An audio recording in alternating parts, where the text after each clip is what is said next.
안녕하십니까. 화란입니다. 요즘 날씨가 아주 무척 더워가지고 견디기 어려울 정도로 돼 있는데, 이러한 무더운 날씨에서도 밖에서 활동하신 분도 계시고 안에서 또 노력하시는 분들도 많이 계신데, 세계적인 면에서 볼 때는 우리나라가 질서를 잘 지키고 있는 나라도 드문 것 같습니다. 그렇지만은 여태까지 애써서 잘 지켜서 모범적인 그런 모델이 되어 있기 때문에 우리가 끝까지 잘 지켜가지고 다만한 사람이라도 희생 덜 되고 우리 이 백성들 마음을 편하게 해줄 수 있는 분위기를 조성해 나갈 수 있도록 도와주시기 부탁드립니다. 오늘은 주로 이제 계율에 대한 이야기를 말씀드릴까 합니다만은, 부처님도 식구가 10,000명 정도만 됐을 때도 질서가 좀 잘 잡혔습니다. 그런데 10만 명가량 이렇게 돼서 인도 전역에서 나름대로 제자들이 후배들을 데리고 공부를 하다가 보니까 문제점이 많이 일어나게 됩니다. 그것 때문에 제재를 하는 것은 아니지만은 그럴 때는 이렇게 해서 하는 것이 좋다 하고 부처님께서 설명을 해준 것이 있는데, 그것은 불교가 신을 위한 종교라든지 자연을 위한 종교라든지 그것보다는 인간을 중심으로 한 종교이기 때문에 부처님께서는 서슴없이 사람의 마음을 잘 고쳐가지고 올바른 길을 걸을 수 있도록 이렇게 안내를 했습니다. 여러분이 잘 아시는 바와 마찬가지로 세계에 많은 종교가 있는데 그 가운데서 대부분이 하늘을 섬기는 이런 신자들이 많이 있습니다. 우리나라에서는 그런 것을 별로 느끼지 못했는데 유럽 쪽에 가니까 맑고 깨끗한 날씨 가운데서도 갑자기 내성병력이 일어나면 온 유럽 일대가 전부 다 불 속에 들어있는 것 같은 그런 기분이 납니다. 그러니까 사람들뿐이 아니고 개짐승들까지도 덜덜덜덜 떨고 아주 걱정을 하고 이렇게 하는데, 그런 분위기 속이니까 하늘에 있는 하느님께서 우리한테다가 벌을 주기 위해서 이런 일이 생기지 않는가, 이렇게 하다가 보니까 아까 사실은 성서를 기록을 한 사람이 전부 다 로마 사람들 중심으로, 이런 사람들 중심으로 해가지고 새롭게 정리가 됐지만은 로마의 정신을 배경으로 해서, 하느님을 배경으로 해서 이렇게 해서 잘못하면 벌 받는다, 이런 식으로 설명을 되어 있고, 또 중국으로 오면은 그쪽하고는 상황이 달라요.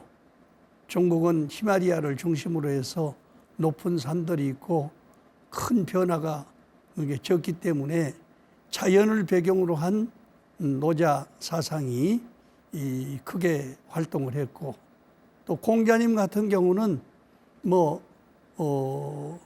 그 자연보다는 저런 축생들을 중심으로 해서, 호랑이가 자기 새끼를 낳는데 새끼를 지키기 위해서는 그 주위에 있는 100리 이내에 있는 짐승은 닭 한 마리도 잡아다 먹지 않는다, 이런 이야기를 듣고, 짐승들도 그러는데 사람이 짐승만도 못해서 되겠느냐, 이렇게 해서 부자 유춘이 나오게 된단 말이에요. 또 요즘 텔레비에도 많이 나오고 있습니다마는 몽골이나 저 히말라야 부근에서는 천마라는 말들이 있어가지고 지금까지도 수만 마리가 살아있다고 그럽니다. 그걸 가지고 매년 운동회도 하고 이렇게 하고 있는데, 그런 것들을 보는데 이 천마라든지 다른 말들을 수십 종류가 있지만은 종류가 좀 다른 것도 같이 섞어놔도 1년 내지 5년이 가더라도 절대로 종류가 다른 것은 범접하지 않는다고 그럽니다. 그런데 사람들은 전쟁이 났다고 하면은 막 몰려가면서 부모 자식 지간도 잘 알지 못하고 그냥 친척이고 뭐고 관계없이 남녀가 혼돈하는 그런 사회를 이루는 것을 보고 적어도 부부 유배를 하려면 말처럼 돼야 되지 않겠느냐. 또 벌들은 어미벌 한 마리를 위해서 수만 마리의 벌들이 일을 해가지고 그 가족을 형성하고 있는데 이렇게 나라를 위해서 백성들이 뜻을 모아가지고 잘 일을 해야 나라가 유지되지 않겠느냐. 이렇게 돼서 이제 군신유의 같은 계율을 만들게 되고 기러기 같은 것이 날아가는데 일자로 가든지 또 옆으로 가든지 어디로 가든지 질서 있게 잘 나가거든요. 어째서 그렇게 됐느냐? 노루가 산에서 새끼들을 데리고 가는데 제일 앞에 가는 놈이 할아버지고 그 다음에 할머니고 어머니고 아버지고 하는 식으로 해서 질서 있게 쫙 가는데 혹시 한 마리라도 총 맞아서 죽게 되면은 활 맞아서 죽게 되면은 그냥 그 한 마리는 앞에서 구부러지더라도 주의 옆에 따라가는 것이 좌우로 쫙 갈려가지고 자식들이나 손자들을 다 살리게 만드는 그런 모습을 보고 장유유서를 만들었다고 합니다. 그러니까 공자님이 삼강오륜을 만든 것이 뭐 하늘 뜻을 따라서 만든 것이 아니고 지상의 일을 만드는 것이 아니고 미물, 곤충이라든지 동물들을 보고 사람도 사람 노릇 잘하려면 저렇게 미물, 곤충처럼 질서를 지키는 백성이 돼야 되지 않느냐. 이렇게 해서 삼강오륜을 만들었다고 이야기를 하거든요. 이런 것은 우리 동양인들은 너무 어려서부터 이야기를 많이 들어서 다 알고 있는 사실입니다만은 사실은 알고 있으면서도 질서를 제대로 지키지 못하고 자기 자리를 잘 지키지 못하는 경향이 있기 때문에 부처님도 같이 수행하는 수행자들끼리 모여서 할 때는 수행자의 자세가 있어야 된다. 그래서 소위 수범수제, 사람으로서의 지나치게 잘못된 것을 범했을 때는 이렇게 해야 된다 하고 일러주신 것이 계율이 되게 된 겁니다. 근데 우리는 그 불교 계율을 지키다 보면은 사람으로서 세상을 살 수도 없지 않느냐 이런 생각을 가진 사람도 있어서 겁이 나서 법당에 들어가지 못하는 사람도 종종 보고 있습니다. 그런데 부처님은 그렇게 무섭게 불교를 가르친 것이 아니고 이치대로 사실대로 그걸 잘 지켜나가면은 사람이 잘 될 수가 있고 사회가 복되질 수 있고 국가도 올라갈 수 있으니까 이걸 잘 지키도록 해라.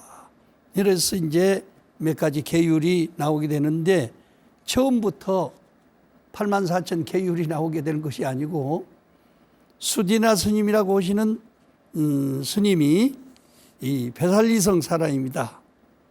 그런데 이분이 이 아버지가 자기 마을에 부처님이 오신 것을 보고 모셔가지고 공양을 하는데 부처님한테 울면서 아주 한탄하는 거예요.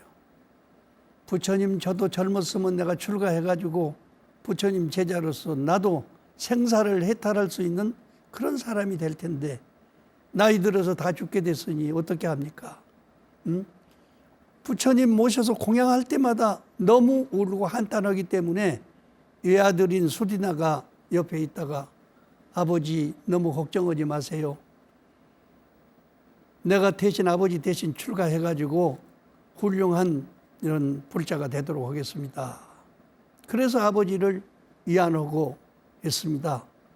아버지 살아계실 때까지는 내가 집안을 잘 지키고 이렇게 할 테니까 걱정하지 마시고 이렇게 살으시라고 이안을 하고 그랬습니다.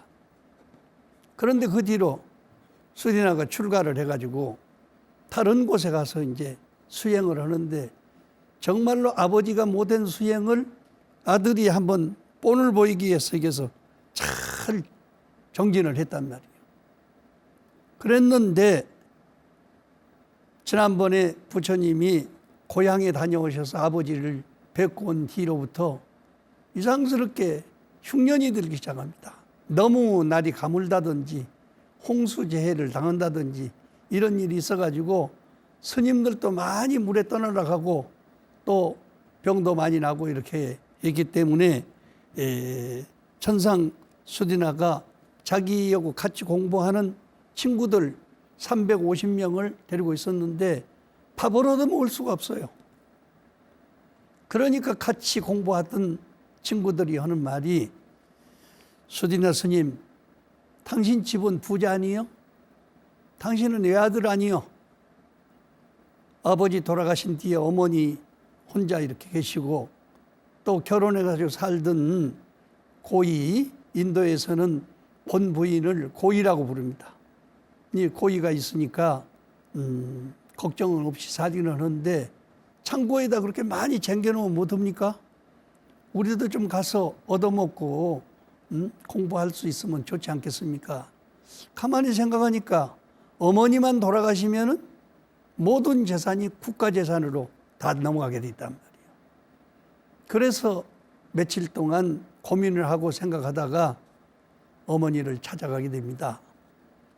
이렇게 돼서 저희 도반들이 굶어 죽게 됐으니 좀 도와주시면 안 됩니까?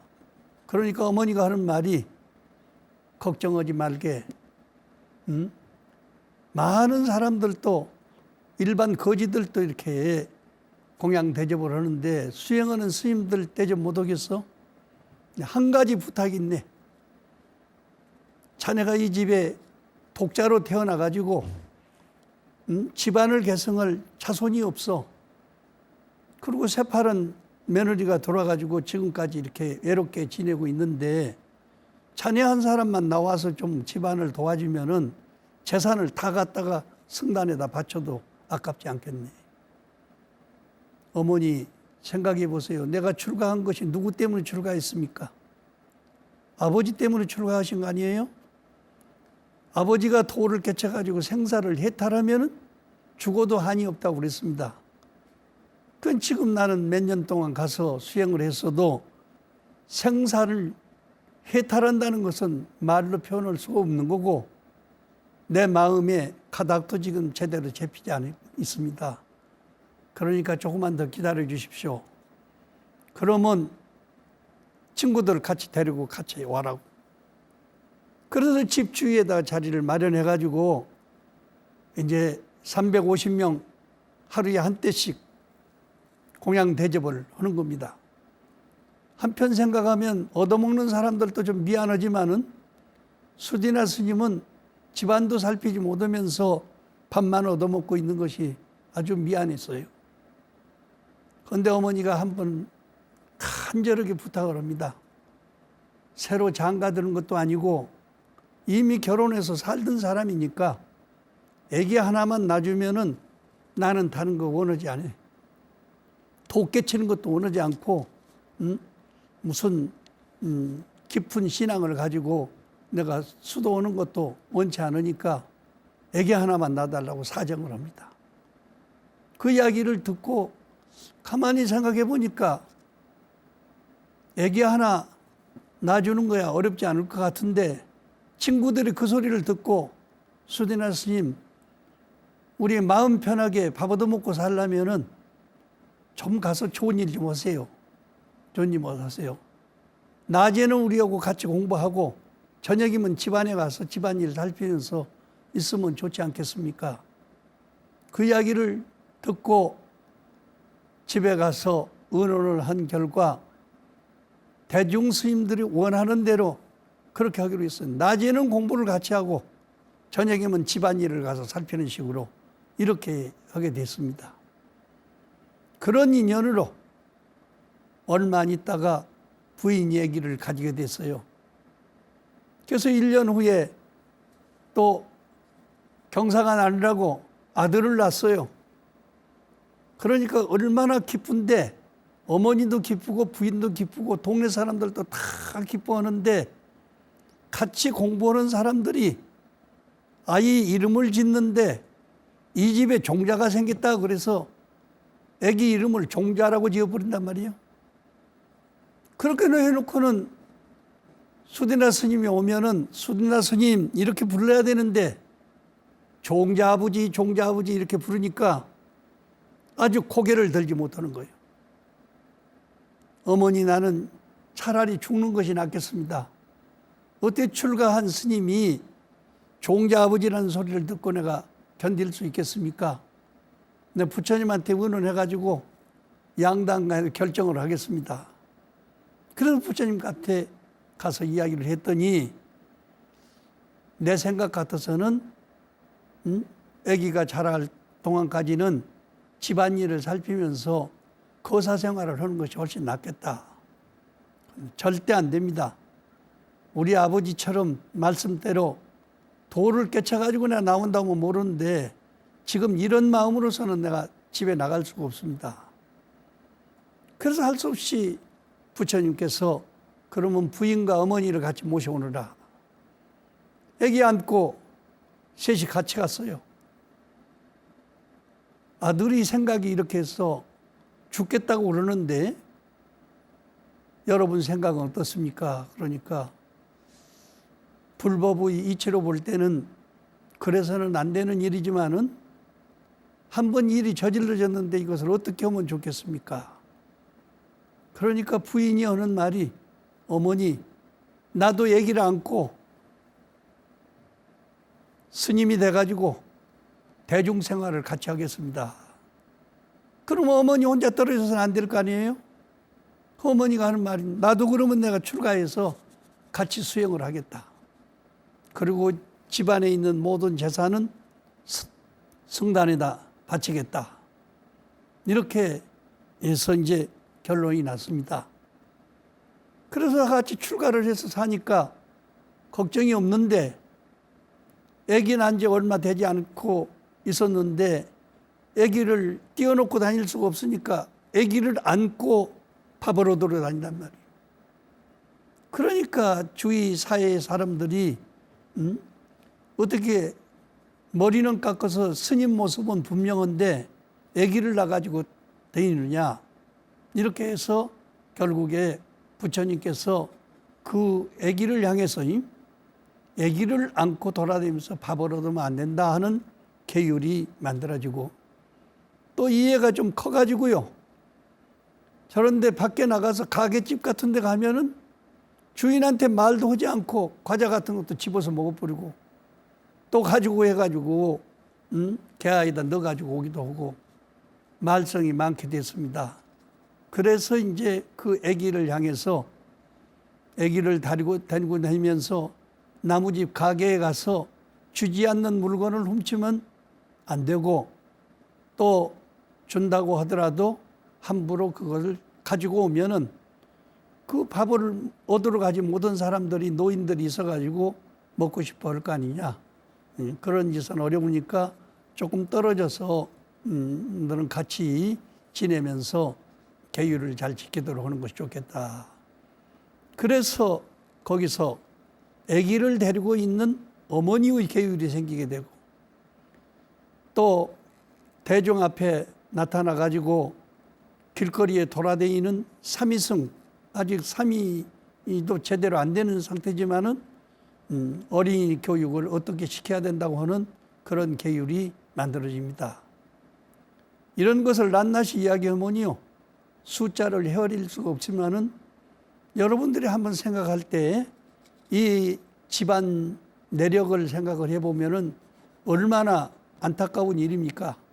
그렇지만은 절대로 수디나는 그 뒤에부터서는 지부를 내려가지 않고 여자는 여자대로 공부를 잘하고 어머니는 어머니대로 공부를 잘하고 아기는 아기대로 잘 길러가지고 훌륭한 승가 대중이 되게 되는 것입니다.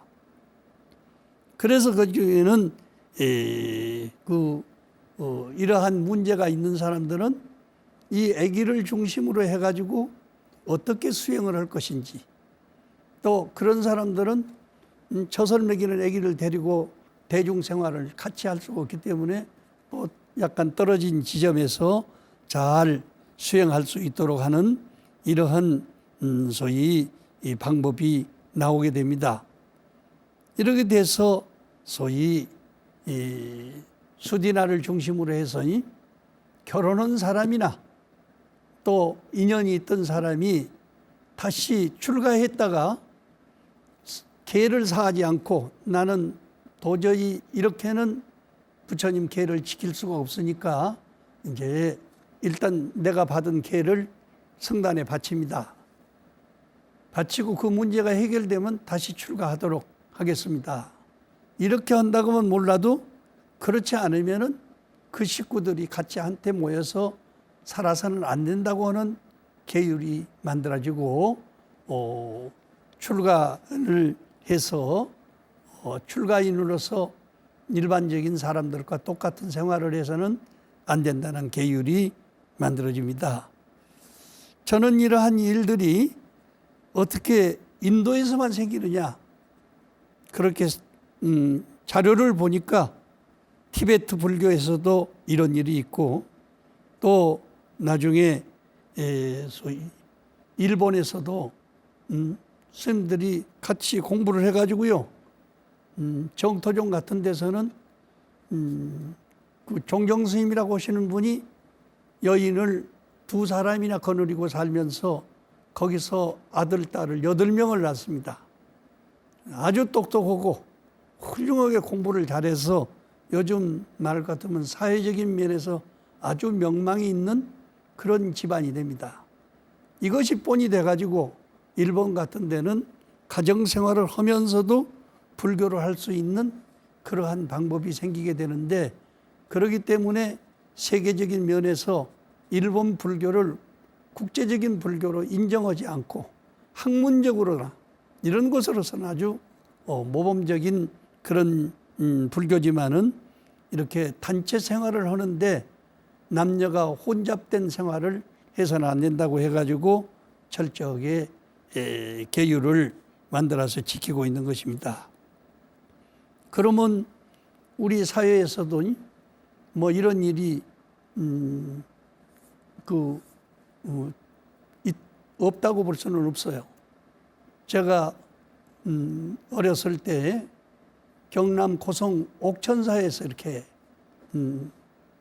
100일 동안 특별 기도를 해서 아미타불 기도는 내가 처음 거기서 100일 동안을 했었는데 또 거기에 계신 스님들이 대부분이 선방에 계시던 스님들이기 때문에 염불하는 사람이 없어요. 그래서 송강사에서 배운 대로 가서 기도 드리고 같이 이렇게 했었습니다. 그런데 나중에 그 기도할 때 꼭 새벽 3시면 일어나가지고 닭임을 올리고 또 낮에는 맞이를 지어서 올리는 보살님이 한 분이 계셨는데 그 보살님이 한 번도 기도에 빠지지 않는단 말이에요. 그래서 100일 동안 기도 마친 뒤에 같이들 모여서 회향을 하면서 물었습니다. 우리 보살님은 누구를 위해서 그렇게 기도를 열심히 드리십니까? 그러니까 허문도 우리 아들이 일본으로 유학 갔는데 금년이면 대학을 졸업하거든요. 그래서 그 대학 졸업하면 한국에 나와가지고 독실한 불자가 되면서도 사회적인 명망을 가진 사람이 되기를 위해서 이렇게 기도합니다.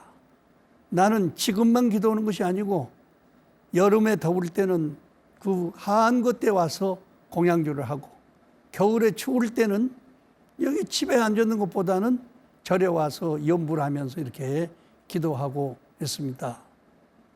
나중에 허문도 씨가 한국에 와가지고요, 대학 졸업한 지 얼마 되지도 않았는데 우리나라 문교부 장관을 하지 않았어요?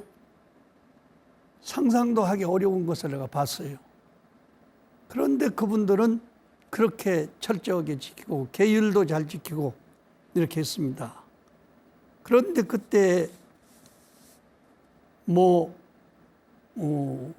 그 큰 스님의 상자가 상호 스님이라고 거기에 주지로 계시는데 그 스님 되시는 분이 진주 사람이요. 출가를 해가지고 해인사 가서 스님이 됐는데 거기도 수대나하고 거의 똑같은 형국이 된 거예요. 결혼하고 얼마 안 있다가 그냥 맨발로 그냥 해인사까지 걸어가서 아주 유명한 그런 사람이 됐었는데 나중에 집에를 가니까 어머니가 애기 하나만 놔달라 이렇게 해가지고 사정하는 바람에 할 수 없이 이틀 동안 거기서 자고 갔었는데 거기서 여시가 하나를 낳아가지고 나중에 우리 불교계의 큰 별처럼 비구니 강사가 돼가지고 잘 이렇게 후배들을 양성한 그런 사람이 있습니다. 그런데 똑같은 친구인데 그 친구 되는 사람은 성이 구씨요. 그 서울시 시장을 지낸 구자춘 씨 이 집안인데 가서 옥천사라고 하는 절이 이 고성 옥천사가 물이 좋기 때문에 옥천사라고 이름을 지은 거거든. 약수가 나기 때문에. 그 병든 여자가 두 다리를 못 쓰는 병든 여자가 부잣집 딸인데 병 치료를 위해서 거기 와서 있는데 화장실이고 뭘 가려면 누가 업어다 줘야 되는데 업어다 줄 사람이 없어요. 그래서 결국에는 옥천사 주지 스님에 있던 그 스님께서 업어다 드리고 업어오고 세수시키고 목욕시키고 이렇게 하다가 보니까 가차이 돼가지고 나중에 결혼을 해서 살게 된 것을 봤습니다. 이번은 내가 10년 이상 가차이 뵙고 이렇게 하게 됐습니다마는 나중에 그 병든 보살님이 구자춘 씨 사춘이라는 것을 늦게서 알았어요. 그렇지만은 그 스님은 나 같은 사람이 중노릇을 잘못하면 불교계에 욕된 일을 하게 되니까 나는 그냥 일반 신도로서 거사로서 아니면은 그냥 일반적인 면에서 이렇게 살겠다 하시면서 머리는 기르지 않았지만은 언제나 같이 업고 다니고 붙들어 다니고 이렇게 하다가 나중에 80이 넘어서 돌아가시는 것을 봤습니다. 한 사람은 아기를 낳아서 훌륭한 한국의 여자 지도자를 만들어 놓고 돌아가신 분도 계시고 한 분은 철저하게 나는 이미 나무 처녀하고 같이 이렇게 인연이 돼가지고 살았으니까 내가 죽을 때까지는 내가 책임지고 모신다. 이렇게 해서 결국에는 자기는 일반적인 신도로서 이렇게 지내고 저 고성에 보광사라고 하는 절을 지어서 나도 그 절에서 한 2달쯤 이렇게 지낸 일이 있습니다만은 이렇게 철저하게 계를 잘 지키는 분이 있습니다. 여러분이 잘했는지 못했는지는 여러분들이 판단해야 될 일이 한 분의 청정한 비구, 큰절 주지 스님을 망친 여자도 있고 또 어머니 말씀 따라서 출가했던 사람이 다시 집에 와서 딸을 하나 낳아가지고 훌륭한 제도자가 되게 만들어준 사람도 있고 이렇게 서로 어긋나는 일이 있는 것 같습니다만 것이 어느 것이 옳으냐 저는 판단할 수가 없습니다.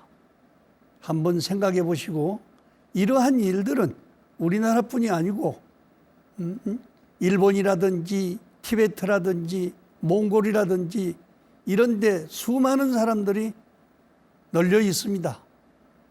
그래도 그분들은 흉보지 않고 잘 살면서 티베트 불교를 살리고 몽골 불교를 살려가면서 사는데 우리는 조금 잘못하면은 저건 타락한 대체승 이렇게 해서 업신여김을 하고 하니까 내가 볼 때는 서울에 와서 보니까 대처 스님들 가족들이 다 대학 다니고 대학원 다니고 했다가 나중에 미국이나 유럽으로 유학을 가게 돼서 훌륭한 인재로 자라는데요. 한국에서 대처성이라는 말 듣기가 싫어가지고, 대처성 아들이라는 말 듣기가 싫어가지고 거기 가서 목사님이 되어버리는 거예요. 오히려 버려진 자기 집을 교회를 지어가지고 자신 있게 포교하는 것을 볼 때 참 가슴 아픈 일을 많이 봤습니다. 내가 이 해인사 주지로에 있던 변소루 스님한테 조선 불교사를 배웠는데, 그분이 석 달 동안 교육하고 우리 집에 한번 가보세요 해가지고 가서 보니까 판잣집 속에서 두 분이 사시는 거예요. 나는 해인사 주지를 했지만은 대처서이니까 누가 나가라고 하지 않아도 내가 스스로 나왔어. 서울 와서 밥 얻어먹고 살려고 하니까 어디 강의라도 해야 될 것 같아서 법륜사 강사로 임명을 받아가지고 지금 자네들을 강의를 했는데, 우리나라 불교 실정이 이렇게 돼 있네. 과연 이렇게 계속해서 나가야 될 것인지 안 나가야 될 것인지는 자네들이 판단해야 될 거예요. 저도 거기서 정말로 다 쪼그라지는 누상동에 있는 집을 보고 나와서 한탄을 하고 나왔지만은 결국에는 그 스님을 끝까지 모시지 못하고 나중에는 해인사 분들이 모신 것으로 알고 있습니다. 이와 같이 수디나와 같은 처지가 여러 군데서 국제적으로 있지만은 이것을 어떻게 잘 해결을 하면서도 불교도 살리고 또 사람도 살릴 수 있는 그런 방법을 가질 수 있는 불교가 된다면 얼마나 좋겠습니까? 그런데 우리나라에서는 수디나 어머니나 수디나 스님 부인이나 그 애기나 불러가지고 출가를 시켜서 공동생활을 하든지 아니면은 달리하는 방법이 있는 그런 방법을 제시하지 못했기 때문에 다들 쫓겨나가지고, 내가 알기로 한국의 대처성이 8만 명이었습니다. 그러면 8만 명 대처성 그 가족들을 한번 생각해 보십시오. 몇십만 명인데 다 버려서 쫓겨나가지고 올 때 갈 데 없는 그런 처지에 있어서 참으로 불쌍한 처지에 돼 있는데 누가 그것을 도와야 되겠습니까? 지금도 여러분들도 어디 가면은 스님들 만나면 어느 절에 사십니까? 무슨 종입니까? 이거 먼저 묻습니다. 그러면 떳떳한 종파가 아닌 다른 종파에 있는 분들은 말을 못해요, 대대로. 고개를 들지 못하는 경우도 많이 있습니다. 이런 불교가 과연 이 시대를 따라서 세상을 빛날 수 있는 불교가 될 것이냐? 그 자식들은 외국에 나가서 목사 전도사가 돼가지고 와서 아버지보다 불교 그만 믿고 천당에 갑시다 이렇게 하는 사람들도 한두 사람을 내가 보지 않았는데, 이런 불교를 과연 이대로 지속하면 될 것이냐, 이런 것을 한번 우리는 생각을 해볼 필요가 있습니다. 그 다음에 둘째 번으로 아까 결혼한 사람이라도 대중한테 승낙을 받지 않고 또 마을에 나가서 살지 않은 이상에는 여자를 데리고 살아서는 안 된다 하는 이야기가 수디나 스님의 제1 가정을 어떻게 할 것이냐 하는 문제를 먼저 말씀을 드렸습니다. 둘째 번에서는 왕사성에서 단니카라고 하는 스님이 있습니다.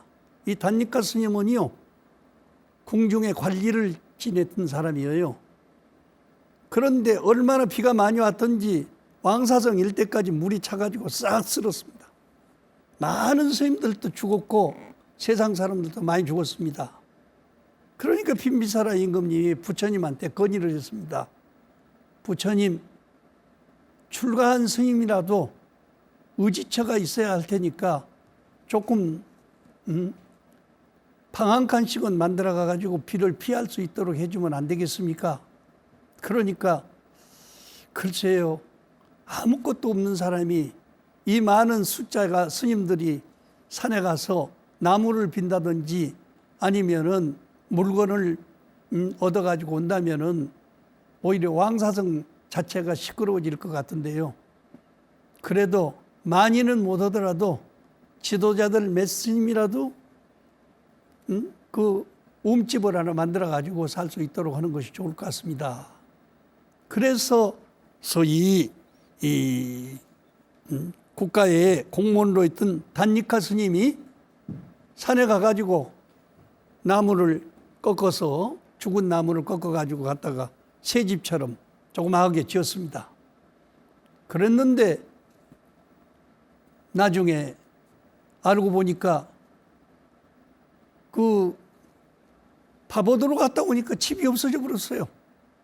어디 갔느냐? 그러니까 동네 사람들이 산에 나무 오러 갔다가 새 집인 줄 알고 들어가 버렸습니다. 그래. 내가 이렇게 해서는 안 되겠다.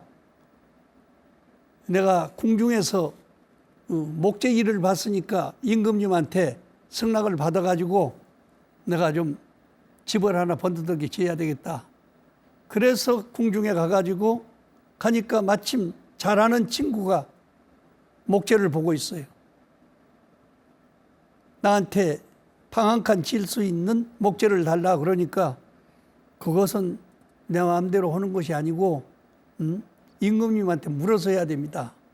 그런데 그 단니카 스님이 하는 말이 그 처음에 내가 출가하기 전에 여기 관리로 있을 때 빈비사라 임금님이 처음 임금이 될 때 모든 백성들한테 선언한 일이 있어.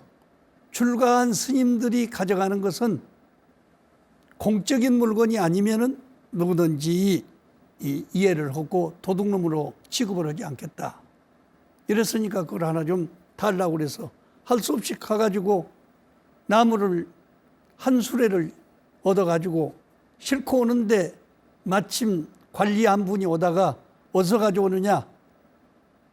정부에서 가져옵니다. 임금님 승낙 받았느냐? 안 받았습니다. 그러면 일단 갖다 놓고 임금님한테 물어보자. 그래서 임금님한테 이야기를 하니까 임금님이 임금 처음 선서식 할 때 출가한 스님들이 가져다가 쓰는 물건에 대해서는 어떠한 것이라도 벌을 주지 않고 이해를 하겠다. 이렇게 이야기를 해서 그 이야기를 따라가지고 나는 실천했노라고. 그러니까 아 그러냐고. 그래서 임금님이 국법에 의해서 다스리지는 않는데 앞으로 이런 일이 또 있어서는 안 되니까 철저하게 부처님께서 경계를 해 주십시오. 그래서 주지 않는 물건을 함부로 갖다 써서는 안 된다는 계율이 만들어진 겁니다. 이것이 우리나라 말로서는 번역된 것이 바늘 하나라도 도둑질해서는 안 된다고 하는 계율이 만들어지게 된 것입니다. 이와 같이 불교의 계율은 어떤 특수한 사람만이 아니고 사회적인 면에서든지 또 마을에서든지 불가피한 일이 있을 때 조그만씩 범했던 일들이 있으면 그것으로 인해 가지고 계율이 만들어지게 된 겁니다. 지금도 불교 믿으라고 그러면 어이구 너무 엄해서 담배도 못 피게 하고 술도 못 마시게 하고 하는데 어떻게 불교 믿겠느냐. 남자들은 법당에 들어가려고도 하지 않습니다. 밖에서 담배 피우고 다니면서도요. 우리 부인이 법당 안에서 전부 다 나를 위해서 기도해 주니까 걱정 없다고 하면서 하루를 절에서 지내고 나가는 수가 있습니다. 이런 것도 우리가 한번 생각해 볼 일입니다. 어떻게 하면은 그런 사람들도 부담 없이 불교를 잘 믿으면서 도둑질하지 않고도 절을 잘 지어가지고 스님들이 수행할 수 있는 장소를 만들어 드릴 수 있겠는가 하는 것을 한번 연구를 해봐야 될 일입니다. 많은 절을 지어서 한 절에 스님 한 분씩 두 분씩 사는 것이 문제가 아니고 공동 수행을 하는 사람들이 공중적인 면에서 수행할 수 있는 마음의 자세히 갖도록 하고 아까 수리나 스님처럼 대처성이 되지 않고도 수행을 잘할 수 있는 종단적인 면에서 문제를 해결할 수 있는 방법을 생각합니다. 저는 태국이나 미얀마 가서 이렇게 지내면서 거기는 좀 우리로서는 이해가 안 됩니다. 적어도 아버지가 돌아가셨다든지 집안에 어려운 일이 있을 때는 받았던 개를 전부 종단에다가 그 환납을 시키고 일반 속인으로서 나가가지고 1년이든지 2년이든지 집안이 될 수 있도록 해놓고 재출가를 합니다. 재출가할 때는요, 아무리 자기 앞에서 삼위행자가 노릇을 했던 사람도 형님으로 선배로 섬기면서 그분들을 잘 받들고 이렇게 사는 모습을 볼 때 이것은 종단의 기강이 얼마만큼 모범을 보이냐에 따라서 그런 문제도 이해가 될 수 있느냐 하는 것을 알 수가 있다고 생각됩니다. 불교 계율은 너무 상세히 설명하면은 오히려 잘못되면 누가 될 수도 있고, 잘 이해가 되면은 이 시대의 어려운 여건 속에서 같이 단체 생활을 해나가면서도 대중을 살릴 수 있는 좋은 기강을 만들 수 있는 것이기 때문에 우리 다 같이 한번 연구하고 생각해 볼 필요가 있습니다.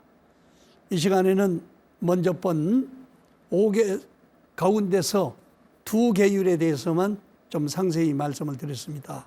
감사합니다.